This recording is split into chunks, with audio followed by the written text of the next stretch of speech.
who's sick, you feel a little self-righteous, I think, when you go to the Regent Square, like you're doing something very good, visiting an old, sick, slightly, derelict relative or something. It just, it's that's kept going by Pittsburgh filmmakers, and I don't think they're oops. Hey, guys. Guys. Yeah. Is it gone yet? The sound? Yeah, I was getting some commercial.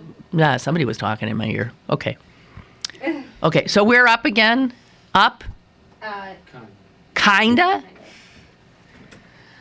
Oh, Jesus. Excuse me. Oh, Jesus. Can I go to a break or not? I have to wait till this commercial ends. Oh, all right. I have to wait till the commercial ends so that we can play it for you from the beginning. Wait, yes. Yeah? We're good? We're good to go? And I can go to a break. Okay, so all of you who were wondering where I am, I'm here, but now I'm sending you straight off to commercials. We'll be right back. Email your questions and comments to Lynn at pghcitypaper.com or call Lynn at 412-316-3381. Lynn Cullen Live will return in a moment. Does your furnace and air conditioning run nonstop? Are your heating and cooling bills too high? Contact Pittsburgh Foam Insulation. Their certified installers are ready to insulate your home using the best wall insulation products available, and the owner has over 20 years' experience. Pittsburgh Foam Insulation is locally owned and is not a franchise, so unlike their competitors, there are no franchise fees that will be passed on to you, which means Pittsburgh Foam Insulation is able to offer their customers a lower, more affordable price than their competitor. Call 412-856-6100 for a free, no-obligation estimate or visit PittsburghFoamInsulation.com. This week's Pittsburgh City Paper Annual Fall Arts Preview is available now. Pick up one today for an in-depth look and an exciting season of arts and culture in the Burgh, plus Graham Nash, Rancid, The Lion King, and news of the weird.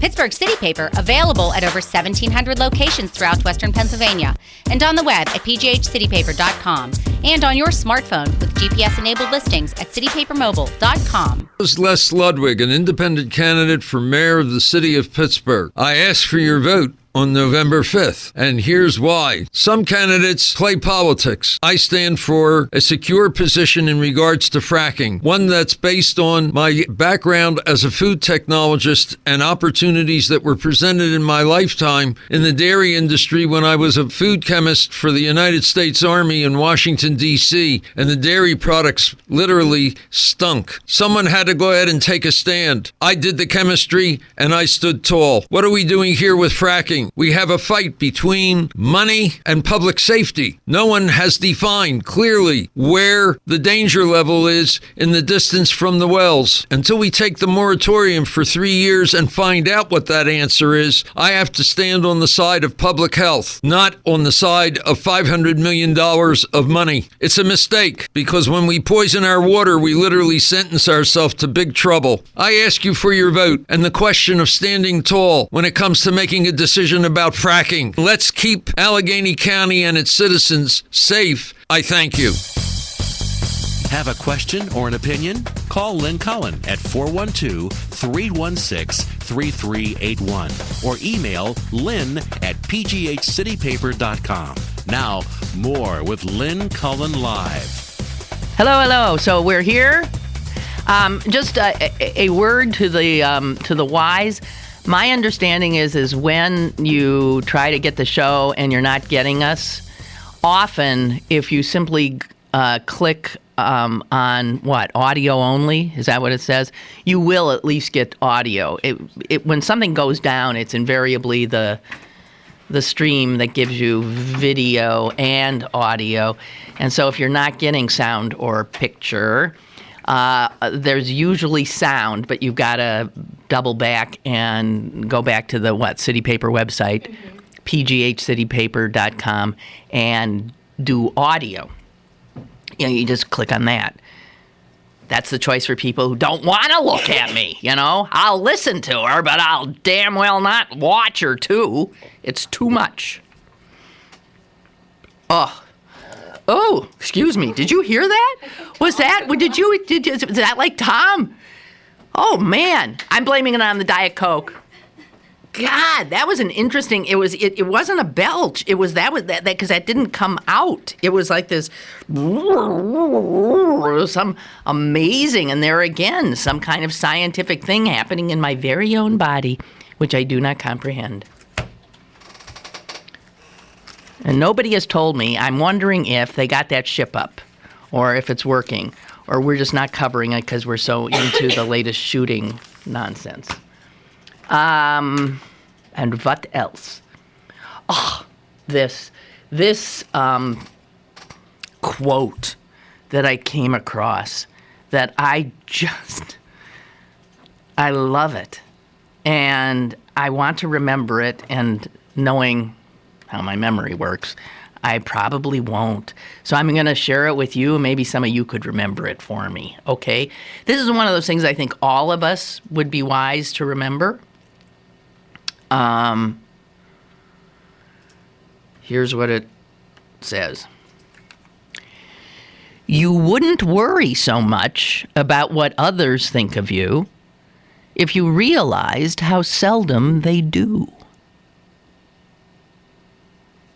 Now, that's an interesting quote. By the way, said by, and I was a little surprised by the speaker, Eleanor Roosevelt. Because I got a feeling if she thought people, I think people were thinking about her quite a bit. I don't think it necessarily applies to somebody like her. But it is true that it's hard to let go of that sense you had as a young child that you're the center of the universe and that things that are happening around you are happening because of you. And an interior voice in my head often has to say to myself when I think, I wonder if it has to say, hey, the odds are they're not thinking about that. You're always worrying that, I thought I saw a look as if they didn't agree with but they're not saying, are they? All this self-doubt and self-consciousness is also a form of narcissism, which seems like sort of the opposite. I think of a narcissist as somebody who's just full of themselves, and yet somebody who's self-conscious is somebody who's like, very unsure of themselves, and yet they're, never mind. So you wouldn't worry so much about what others think of you if you realized how seldom they do. I need to keep that one, because it could be helpful when you're having one of those anxious moments. Some of you don't have anxious moments, but I do. Plenty of them. Okay, what else we got? WMMC. RJ writes, Scott Shalloway says WMMC is going dark within the next 3 weeks. What's WMMC? Oh, is that my old radio station? Is that their new call letters? It was WPTT? Is that what you're saying? It's going down. I told them you shouldn't have let me go, baby. That was, you know what? As soon as they did that, as soon as PTT dropped me and Doug, they disappeared off the radar. They had so little audience, they didn't even show up on the Arbitron ratings. They didn't even, you couldn't even see them. There were like, maybe 4 people listening. But they were still making money because it was paid for programming. So people were paying the radio station to air their programs. Consequently, they didn't need to attract advertisers. They didn't. I mean, the guys who owned the station, they were getting paid by the people who were on the air. You see how well that worked. It didn't work for anybody, ultimately. If you're as cheap as that operation is, you go down. Well, I wish I could say I'm sorry to see it go, but I'm not. Sad. That was a good alternative talk radio station that still employed the likes of a Doug Hirth, a Jerry Boyer, Lynn Cullen, all with totally different points of view, but all with brains in their heads.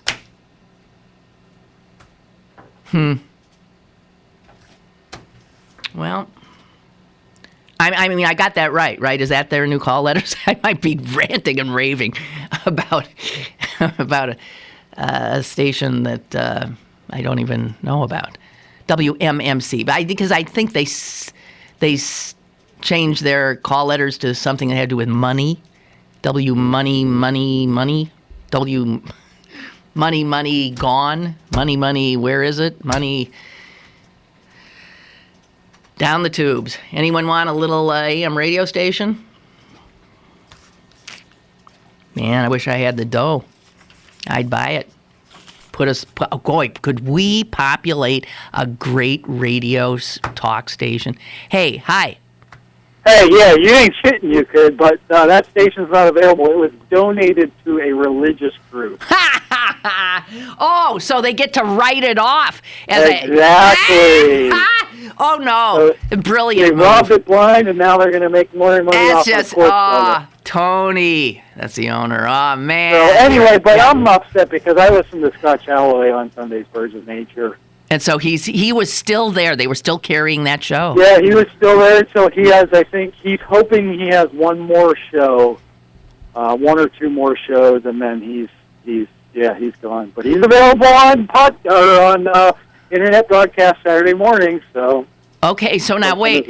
Now I doubt that Scott was paying them.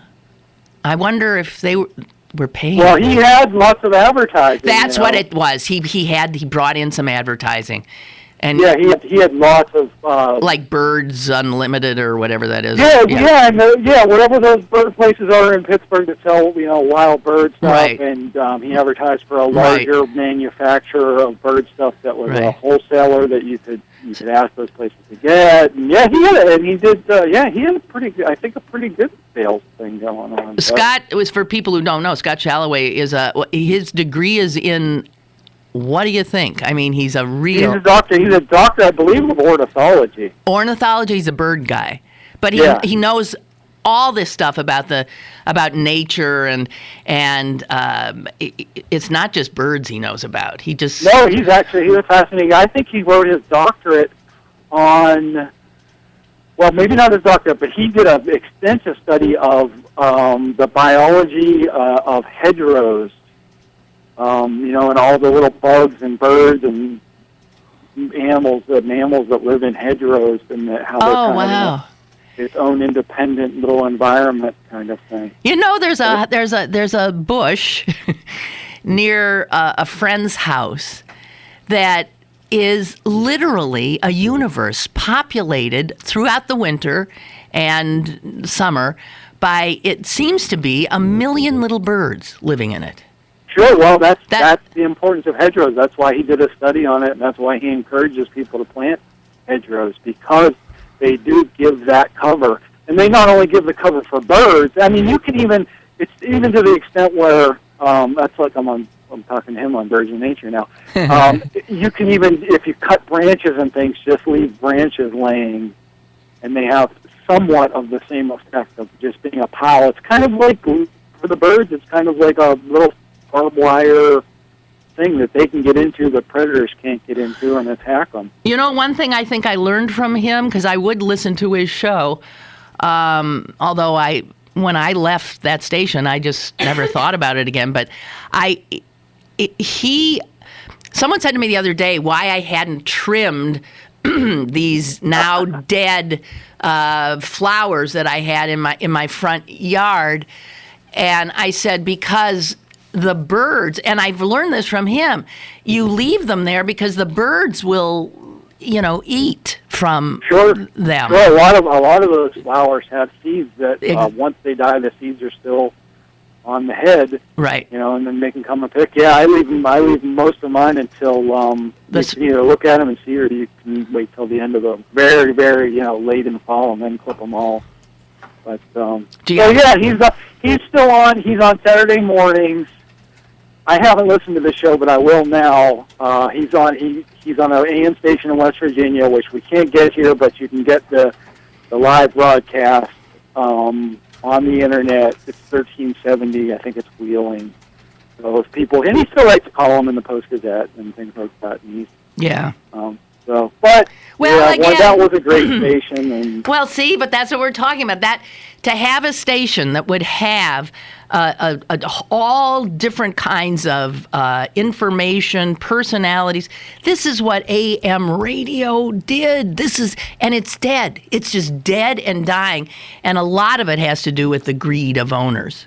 Well, yeah, that's a fun. I was thinking about that this weekend. I was in particular because my nephew, who is younger, he's in his early 20s, wants to be a businessman, and I want to say to him, listen, there are business people who are liberals and are good people, but I said most people who are independent business people for themselves become not nice people because they're worried about the bottom line. And I just wanted to kind of warn him and say, listen, don't get like that. It's fine to go for business, but don't get like it.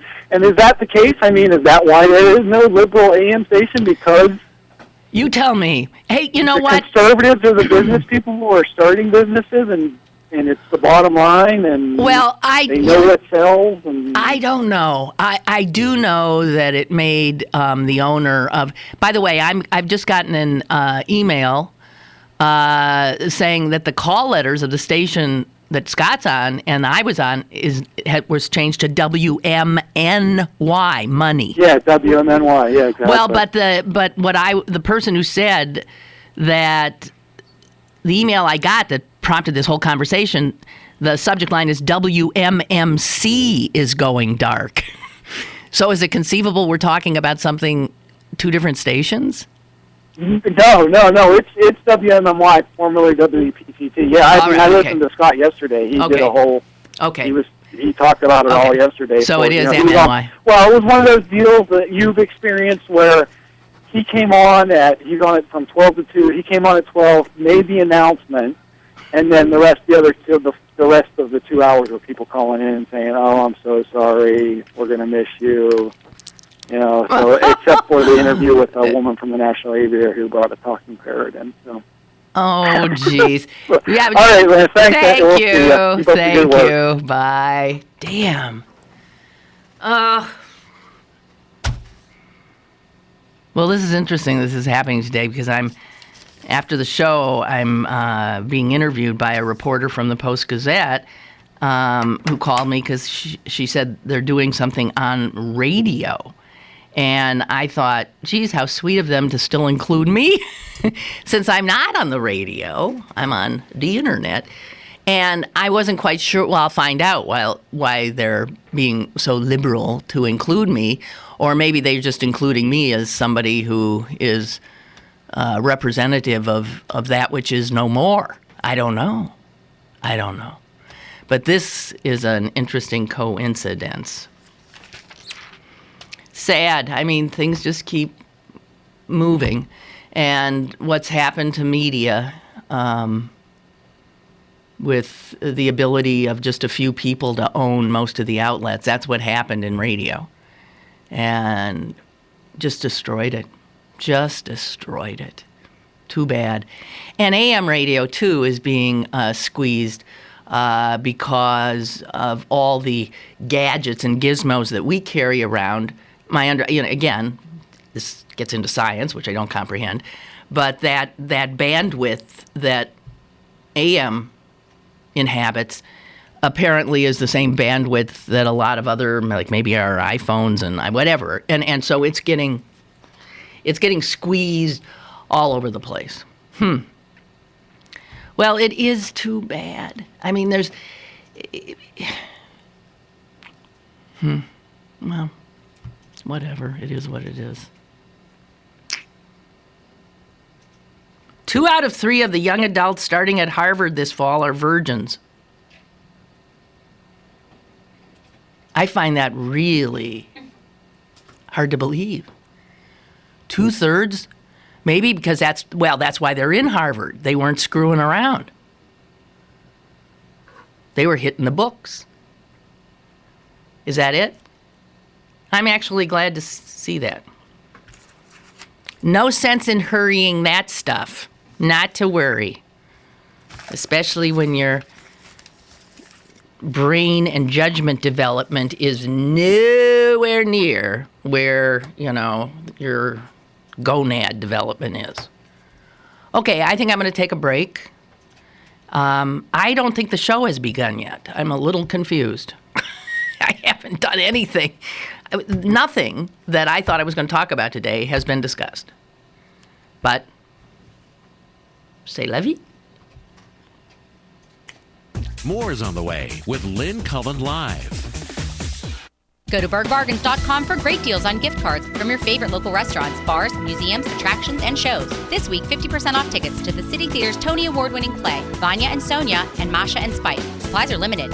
bergbargains.com, Pittsburgh's best bargains. bergbargains.com. Come to Little's for all of your back-to-school needs. Little's has everything for all ages to stay in style for this upcoming school season. Check out the large selection from Doc Marten, Steve Madden, UGG, Clark's, Lely Kelly, New Balance, and much, much more.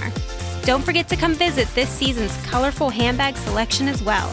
Little Shoes, Pittsburgh's largest family shoe store, 5850 Forbes Avenue in Squirrel Hill. When is grave digging hilarious? When it comes from the madcap mind of Martine McDonough, writer of In Bruges and The Lieutenant of Inishmore. Pick Theatre presents A Skull in Connemara, with Mick, the widow gravedigger, Martine, his numbskull assistant, Mary Johnny, the pochine-swilling granny, and Thomas, the detective wannabe. You'll laugh your own skull off at this show, playing September 12th through 28th. Visit picktheatre.org or call 412-561-6000 for tickets. You're listening to Lynn Cullen Live at pghcitypaper.com. Once again, here's Lynn Cullen. Yeah, one of you sent me another email about, this is the other thing that's happening to AM radio. It is being bought up by Christians. Christian radio. And I guess this is from a piece in the Tribune Review. But it is true, now that I think about it. You've seen billboards up just recently that say very big letters, Christian Radio, 1080 AM. And that is something that Wilkins Communications has put up. And I don't know, there's some South Carolina group that owns a lot of religious stations. Is that it? Is Wilkins? Wilkins usually puts advertising signs out for a month before they, I guess, start up a new station. They do this in parts of the country where they have stations. Why the company? Okay, and there was a format flip to Christian ministry at 9:10 a.m. in Apollo. Also, and it says here, it comes amid an upcoming transition of WMNY 1360 to religious format by Pentecostal Temple Development, which has simply been given AM 1360 as a donation from Renda Broadcasting. Oh, baby, is that a nice write-off? I mean, that's a whoo-wee! I know someone who ain't going to be paying any taxes for a while. Good for you. Okay.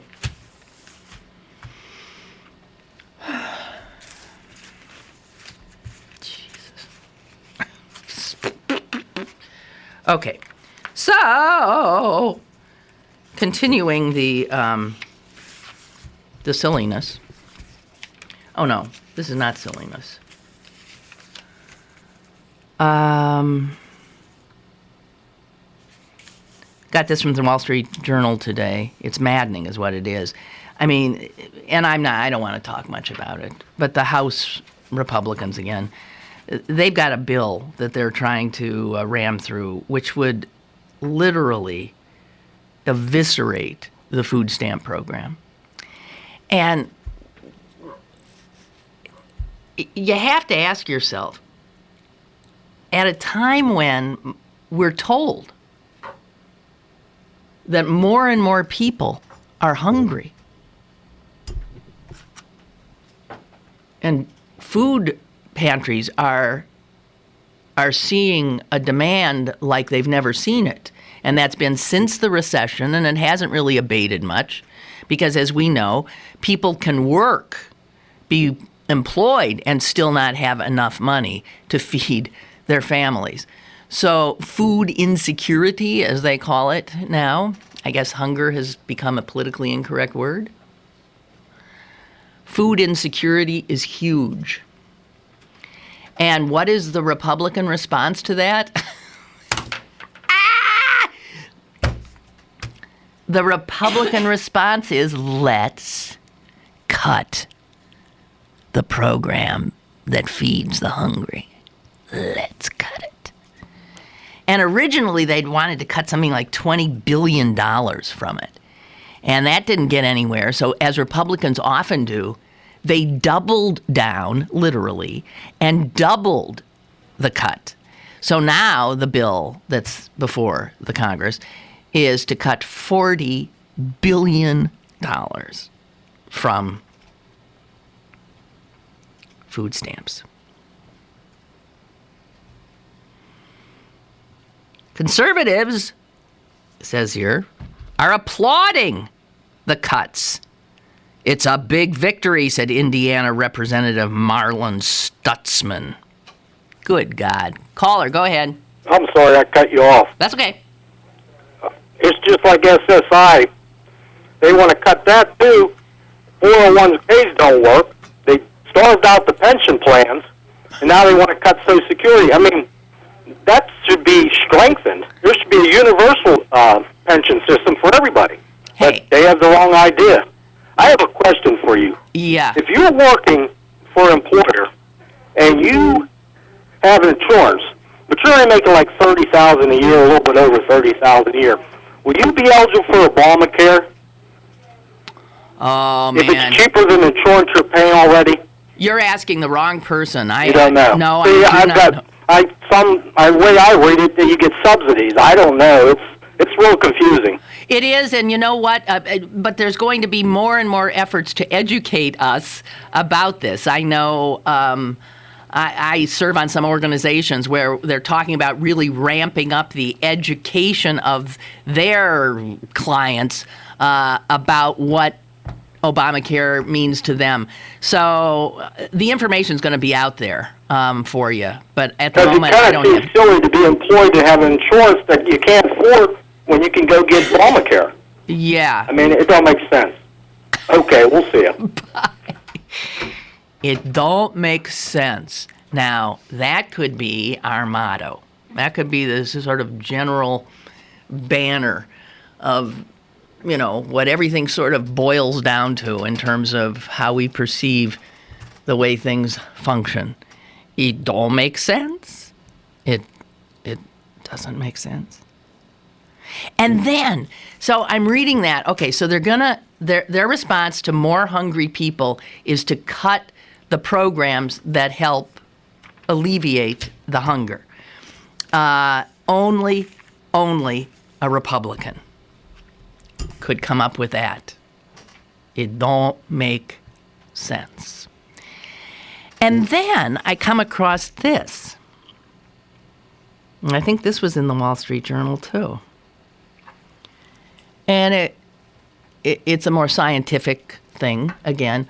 Why do the question it poses is, why when we're stressed out do we want to eat fattening foods? Why when we're stressed out do we crave junk food or crave what's called comfort food? Because if you look at what comfort food is, it's high generally in carbohydrates. Or what does somebody go for when they're stressed?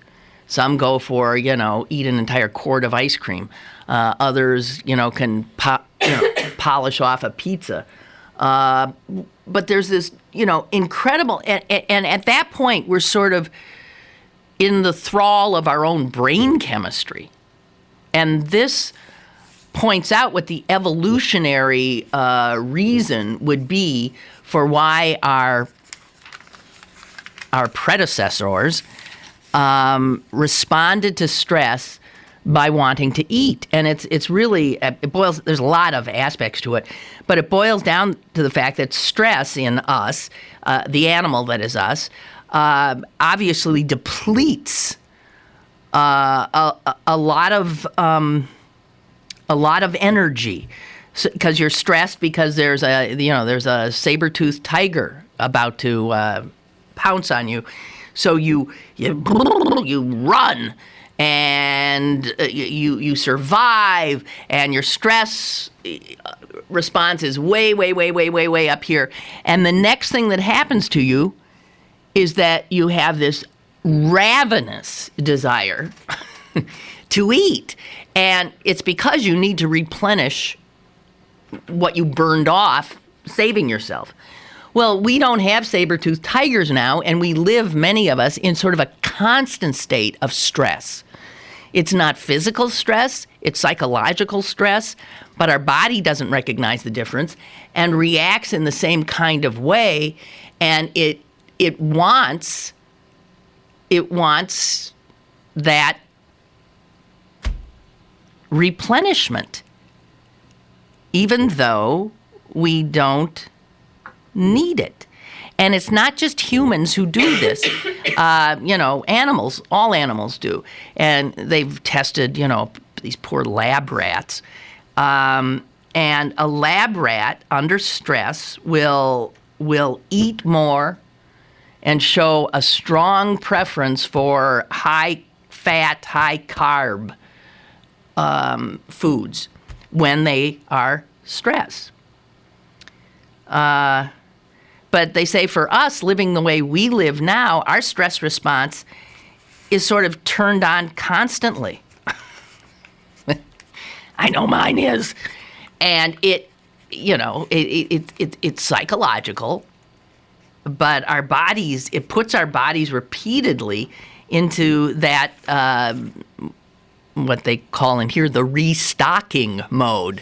Oh, I need to get, Stress also activates, listen to this, there's a part of the brain called endocannabinoids. And if you're hearing something in there that sounds like cannabis, which is pot, you're correct. In our brain chemistry is something called endocannabinoid system. And that is cannabinoids are a class of chemicals in our brains that do resemble the ingredient in cannabis that is the reason that marijuana and pot, when you ingest them, you get the munchies. Whatever it is, I don't know how to pronounce it, make you want to eat. And so you got the normal stress thing going, you got the cannabinoids going, you've got the brain chemical called neuropeptide Y that also stimulates the craving for fat, the craving for sugar. And the fact is that for comfort food, fat and sugar are comfort food. And comfort food is comforting. Fat and carbs stimulate reward systems in our brains and help turn off the hormonal stress response. So, some people I eat when I'm stressed. And that's why I'm always fighting my weight, because I'm constantly stressed. Some people, like my sister, she lucks out. When she's stressed, she can't eat. And I'm going to inform her that means that she's some kind of a mutant, because most people stressed want to eat. Although, I guess, you've heard of people wasting away when they're under stress. So there must be some point at which all of this doesn't work. Well, speaking of craving sugars and stuff, Mother Jones had this piece about where sugar lurks in foods, and foods you just assume are good for you. Like a Luna bar, okay? Luna bar, berry almond, has more sugar in it than a Krispy Kreme donut and a bite or two of a second Krispy Kreme donut. Damn. A Luna bar. Yeah, damn. I'm going to make it worse. A Starbucks Grande Latte. What are you drinking there? Not Starbucks. Black coffee. Just black coffee. Good for you. Starbucks Grande Latte is the equivalent in sugar of almost 2 Krispy Kreme donuts. Just Sugar. We're just talking about grams of sugar. What, Jess, what's wrong? wait, what kind of latte was it? Grande Latte? Grande Latte. With added sugar. With added sugar. You'd have to add sugar. Okay, I don't know. Okay, a 6-inch Subway sandwich. We know you can lose tons of weight just eating those, right? Subway 6-inch sweet onion teriyaki chicken sandwich.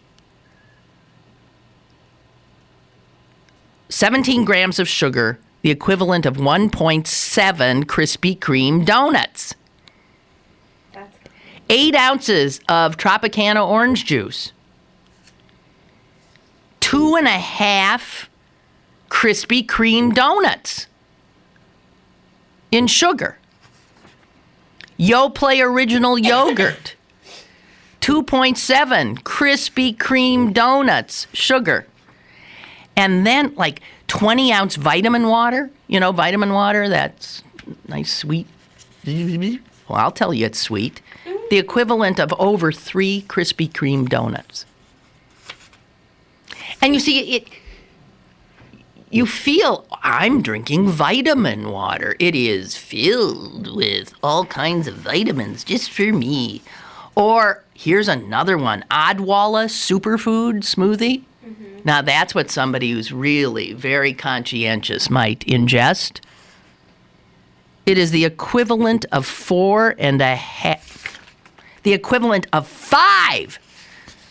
Krispy Kreme donuts. A 12-ounce Odwalla Superfood smoothie has the equal amount of sugar. So there you have it.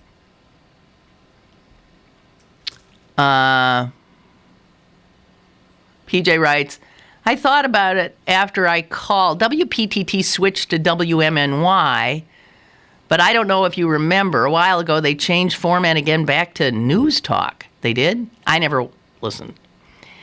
Their catchphrase was stay informed. Yeah, sure. It was around the time that Ron Morris passed away. Well, right, because Ron Morris is the one who was essentially paying Tony Renda to let him program that station.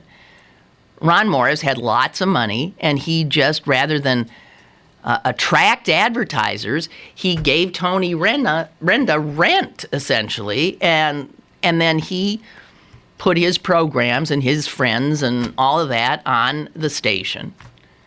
And this was a business model that did not work for Ron at all, and worked fine for Tony Renda, who now is, the charitable man that he is, has given the station,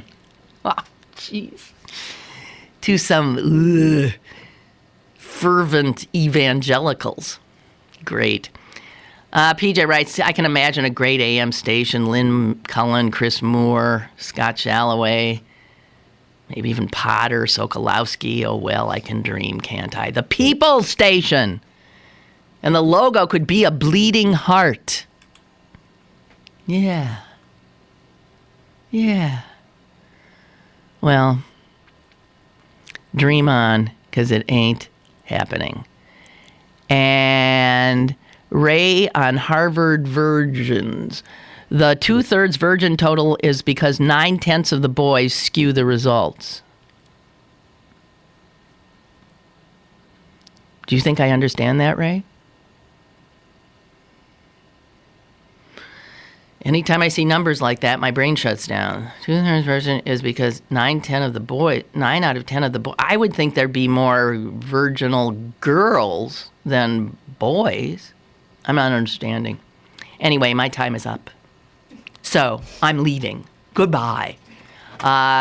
Thanks for an interesting show, even though some of you missed quite a bit of it. And we will be back tomorrow. And maybe I can bring up some of this stuff I thought I was going to bring up today. Toodaloo.